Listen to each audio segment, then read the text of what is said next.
Officer हैं और 50+ IPS officer हैं। फिर भी उस गांव में अगर कोई एक एंटरप्रेन्योर की बात कर रहा है और लोगों को समझ में नहीं आ रहा है, तो हम मानते हैं ऐसा शैक्षणिक योग्यता का कोई मतलब नहीं है। बचपन से यही सोचते थे एक गाड़ी का मालिक बने, काश मेरे पापा भी गाड़ी मालिक होते, ड्राइवर नहीं।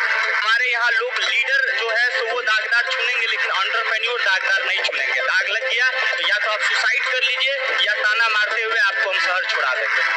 हम उसी दिन तय किए।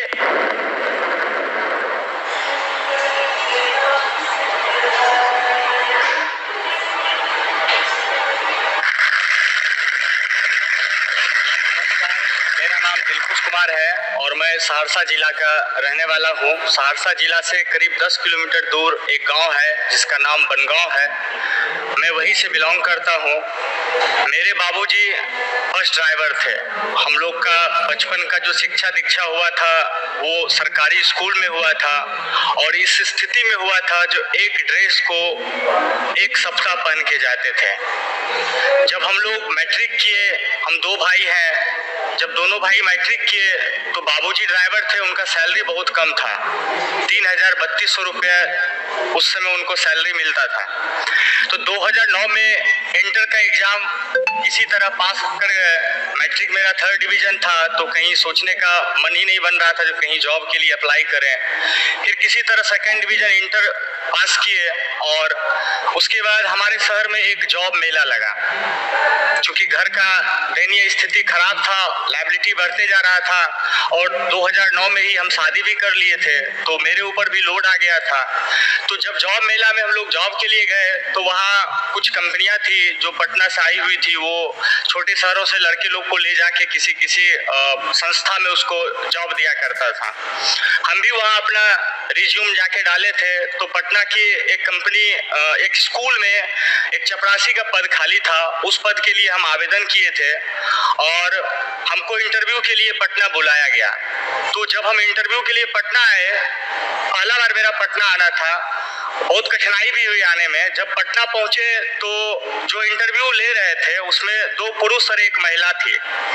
हमसे चूंकि हम लोग का बिहारी स्टाइल है, कहीं जाते हैं तो बड़े को पैर छू के प्रणाम कर लेते हैं। तो और जो हम कपड़ा पहन के आए थे उस समय मेरे घर में प्रेस नहीं था, आयरन नहीं था, माँ एकदम झोला से निकाली थी और दे दी थी।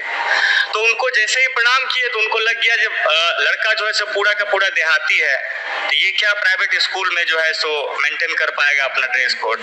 फिर भी फॉर्मेलिटी के लिए नाम पता पूछा, हम भी बता दिए। उसके बाद उनके पास एक आईफोन था और बोले इस लोगों को पहचानते हैं। तो अमूमन उस समय हम लोग नोकिया और सैमसंग, इसके अलावा कुछ भी नहीं जानते थे। और हम बोले नहीं सर इसको तो नहीं जानते। तो उस समय वो बोले ये एप्पल है, आईफोन है और इसे एप्पल कंपनी बनाती है, आप चल जाइए और हम आपको टेलीफोन पे बता देंगे। वापस आए, बाबूजी को गए और बोले जो जॉब तो नहीं मिला, क्योंकि ये उम्मीद हो गया था जॉब नहीं मिलेगा। पापा को बोले हमको भी आप गाड़ी चलाना सिखा दीजिए। एक पिता पे उस समय क्या बीतता होगा, कोई पिता नहीं चाहता अगर हम ड्राइवर है तो मेरा बेटा भी ड्राइवर बने। कोई किसान ये नहीं चाहता मैं किसान हूँ तो मेरा बेटा भी किसान बने। तो हमारे बाबूजी को थोड़ा सा हम पे गुस्सा आया। हम बोले जो पापा एक बार ट्राई कीजिए, हम सीख लेंगे तो हो सकता है सरकारी नौकरी में भी बहुत सारे ड्राइवर का सीट वैकेंट होता है, उस पर हम ट्राई करेंगे। पापा सिखा दिए गाड़ी। वहाँ हम गांव में किसी एक आदमी का गाड़ी 3,000 के नौकरी पे स्टार्ट किए चलाना। 8 घंटे का ड्यूटी था। 3 महीना चलाया, मजा नहीं आया। वापस जो है सो सोचे कोई बोला जो दिल्ली चले जाओ, दिल्ली में अच्छा सैलरी है ड्राइवर का। दिल्ली गए तो वहां पता चला रूट का कोई इन्फॉर्मेशन नहीं है तो आपको कोई गाड़ी चलाने के लिए देगा ही नहीं।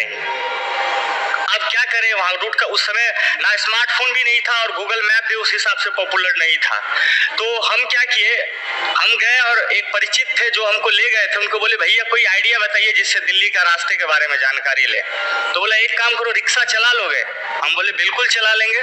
तो ठीक है, वो रिक्शा रखा हुआ है, 20 रुपए पर डे का देता है, तुम रिक्शा ले लो और 100-150 रुपये कमा भी लोगे और घूम घूम के तुम रास्ता का भी अनुभव कर लोगे।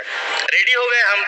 लगभग 13 दिन उस रिक्शा को हम पूरे दिल्ली की सड़क पे घुमाए हैं। और जब 14वां दिन तबीयत खराब हुआ, चूंकि सिंगल फेफड़ा का शरीर था, उतना ताकत था नहीं, तो बीमार पड़ गए। बाबूजी से फोन पे बात हुआ, बाबूजी रोने लगे और बोले बेटा आ जाओ तुम।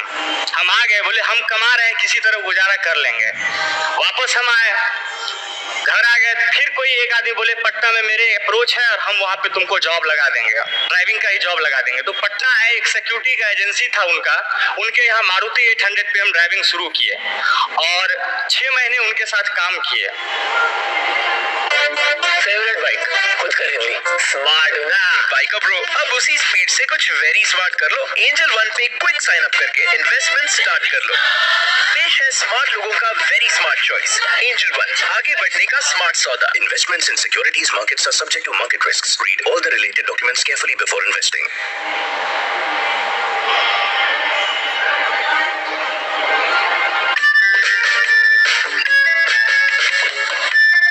Download the RGO app now.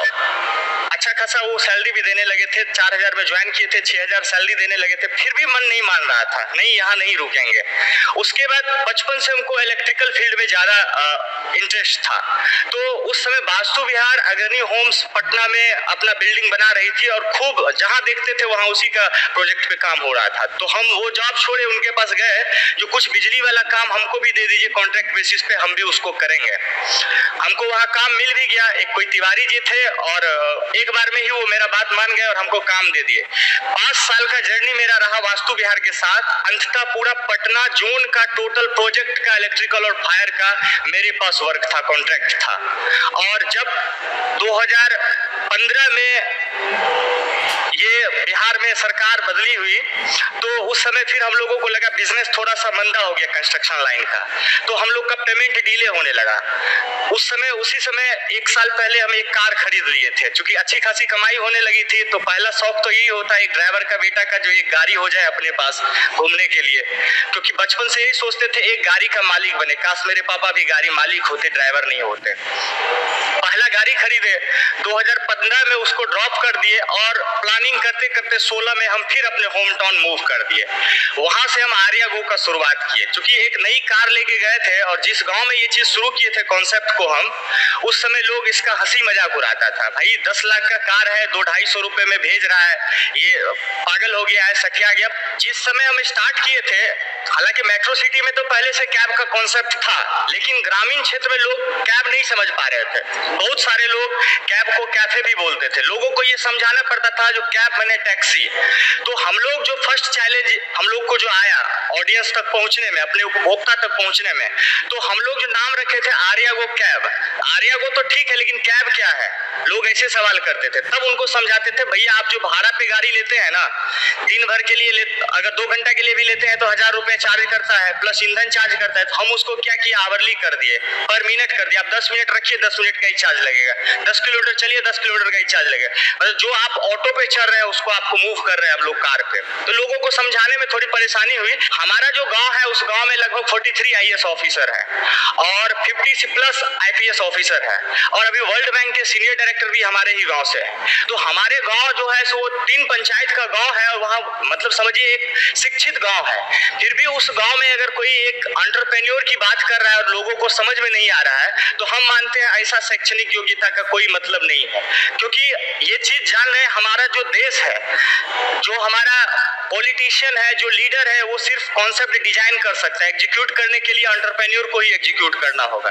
Bihar अगर बदलेगा, बिहार का जो छवि है वो बदलेगा तभी जब यहाँ पे एंटरप्रेन्योरशिप को बढ़ावा मिलेगा और अलग अलग फील्ड में इंडस्ट्री खड़ी होगी। बहुत तरह का सुनने को मिलता था समाज से ताना, फिर भी हमको लगा जो लोगों का काम है कहना, ऑडियंस जो होती है हमेशा वो आपसे वही एक्सपेक्टेशन रखेगी जो उसको पसंद है, जो उसको पसंद नहीं है वो आपसे वैसा एक्सपेक्टेशन नहीं रख सकता है। भी बिहार के बहुत सारे ऐसे गांव हैं जहां शाम में 5 बजे के बाद अगर आप सड़क पे खड़े हो जाएंगे तो शहर आने के लिए कोई आपको सवारी नहीं मिलेगा।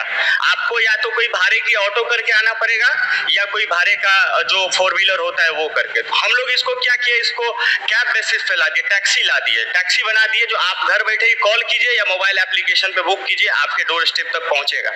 हमारा जो बिजनेस प्लान था इसको कंप्लीट तैयार करने में हमको लगभग 20-22 दिन लगा था, और पहला बिजनेस प्लान इंडस्ट्री डिपार्टमेंट के पास गया था, जो 46 पन्ना का था और टोटल हिंदी में था। उस समय के प्रधान सचिव थे डॉक्टर एस सिद्धार्थ। उनके पास जब मेरा बिजनेस प्लान गया तो डायरेक्ट वो अपना जो उनके असिस्टेंट थे उनको बोले जो इनके साथ अपॉइंटमेंट लो, इनको अपॉइंटमेंट दे दो, हम इनसे मिलेंगे। और पर्सनली वो हमसे मिले और हमको वो बोले जो पहला बिजनेस प्लान हम देख रहे हैं इस डिपार्टमेंट में, जो पूरा हिंदी में आया है, जिसमें कहीं क्रॉस क्वेश्चन करने का कोई विकल्प आप नहीं छोड़े हैं। जो चीज आप इस पेपर पे दर्शाए वास्तव में अगर हो जाता है तो बिहार गवर्नमेंट को राजस्व के रूप में बहुत बड़ा अमाउंट आने वाला है। हम बोले सर मौका दीजिए, करके दिखाएंगे। फाइनली हमारा स्टार्टअप में सिलेक्शन हुआ और जो 32 स्टार्टअप का पूरा बिहार में सिलेक्शन हुआ था उसमें 32 में मेरा भी एक नाम आया था। इंडस्ट्री डिपार्टमेंट से कुछ फंड भी मिला और काम हम लोग चालू कर दिए। उस समय जब काम बहुत तेजी में होने लगा तो अब हमको टीम का जरूरत पड़ने लगा, तो हम बिहार से मूव किए दिल्ली और वहां गए और करोल बाग में एक कार्यक्रम कराया जो चलो चले अपना बिहार। तो वहां एमएनसी में जो लड़का लोग काम करता था, जिनके पास अच्छी खासी नॉलेज थी, एक्सपीरियंस था, उनको बोले जो आपको हम बिहार में प्लेटफॉर्म देंगे, आप अपने टैलेंट को यहाँ वेस्ट कर रहे हैं, आप आइए बिहार में उस टैलेंट को उपयोग करके वहाँ रोजगार सृजित करेंगे और गवर्नमेंट को भी उससे फायदा होगा, राजस्व मिलेगी। तो उसमें से 3 लोगों को हम तोड़ के लाए थे दिल्ली से। और बाद में पता चलता है बिहार में जब कोई काम करने के लिए आता है यहाँ पे सर्वाइव इसलिए नहीं कर पाता है, लोग जल्दी सोचते हैं हमको उड़ जाना है, बहुत समय लगता है उड़ने के लिए। उनको लगा जो यहाँ आए और उनको अपॉर्चुनिटी दिए, बना बनाया प्लेटफॉर्म दिए, फिर अपना जो उसका एक आदमी के अंदर में 2 तरह के ऊर्जा होता है, एक निगेटिव और एक पॉजिटिव। तो आदमी अब किसको निकालता है वो आदमी पे डिपेंड करता है। तो उन लोगों के अंदर से निगेटिव ऊर्जा निकलने लगा, उनको लगा जो मेरे पास डिग्री है, एक्सपीरियंस है, इसको अगर डिस्ट्रॉय कर देंगे तो ये कंपनी हम टेक ओवर कर लेंगे। वही किया, जो एक बहुत बड़ा जाल बनाया गया। हम लोग सारे लोग जो है सो एक मुकदमा में इन्वॉल्व हो गए। उसके बाद उस कंपनी को टेक ओवर कर लिया और 8 महीना उस कंपनी को चलाया। जब हम लोग इस मुकदमा से बाहर निकले और फिर इस कंपनी को अपने कमांड में लिए, तो जिस समय हमारी कंपनी गिरी थी तो हमारी कंपनी के पास लगभग उस समय 40 टैक्सियां रन कर रही थी और एक शहर में ही रन कर रही थी। तो जिस समय हम लोग गिरे उसके बाद दोबारा उठने का हिम्मत नहीं था, क्योंकि ना मेरे पास कैपिटल था, ना कनेक्टिविटी था, और हमारे सोसाइटी में क्या है ना, किसी पे अगर कोई आरोप भी लग जाता है ना तो उसे धिक्कारता है, लोग एक्सेप्ट नहीं करता है। हमारे यहाँ लोग लीडर जो है सो वो दागदार चुनेंगे, लेकिन एंटरप्रेन्योर दागदार नहीं चुनेंगे। दाग लग गया तो या तो आप सुसाइड कर लीजिए या ताना मारते हुए आपको हम शहर छुड़ा देंगे। हम उसी दिन तय किए जो नींद और निंदा ये दोनों चीज का त्याग करना है। तो जो हम सोते थे उस सोना को त्याग दिए, मात्र 2 घंटा सोते थे, और जो निंदा था जो लोगों से मेरे कानों तक पहुंचता था उसका भी हम त्याग कर चुके थे।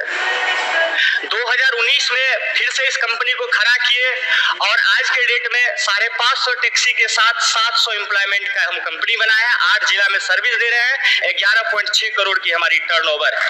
और आने वाले समय में हम बिहार का पहला सर्विस इंडस्ट्री बनाने जा रहे हैं जो पूरे इंडिया को लीड करेंगे हम लोग। अभी तक बिहार में कोई सर्विस इंडस्ट्री नहीं है जो बिहार से निकल के इंडिया में गया है, लेकिन हम लोग नेक्स्ट मंथ बिहार से बाहर निकल के उत्तराखंड में भी पैर पसारने जा रहे हैं, झारखंड में भी पैर पसारने जा रहे हैं। तो यंगस्टर को हम लास्ट एक ही शब्द बोलेंगे, जो आपके अंदर जो क्रोध है, क्रोध सबको आता है। अगर हमको भी उस समय बहुत क्रोध आया था जब मेरे साथ षड्यंत्र चला था, लेकिन हम क्रोध का जवाब जो है प्रतिक्रिया उसको गाली देकर, लठ से मारकर या उसके साथ लड़ के नहीं दिए। हम क्रोध को संकल्प में परिवर्तित किए और उसी संकल्प का नतीजा है जो आज इस कंपनी को हम खड़ा कर पाए। जब हम जीरो से, मतलब एक बार नहीं 2 बार खड़ा हुए हैं। कोई एक बार अगर कहते हैं, कोई बहाना बना देता है मेरे पास कुछ भी नहीं है, हम कैसे करें? तो मेरे पास भी कुछ भी नहीं था, एक बार नहीं 2 बार कुछ भी नहीं था। एक बार जो कुछ भी बनाए थे वो खत्म हो गया था, दोबारा गैप मिल गया 1 साल का, और 1 साल के गैप में सब कुछ खत्म हो चुका था। दोबारा जो खड़ा किए वो शून्य से खड़ा किए थे। मैं कर सकता हूं तो सब कर सकता है, बस यही है दृढ़ संकल्प और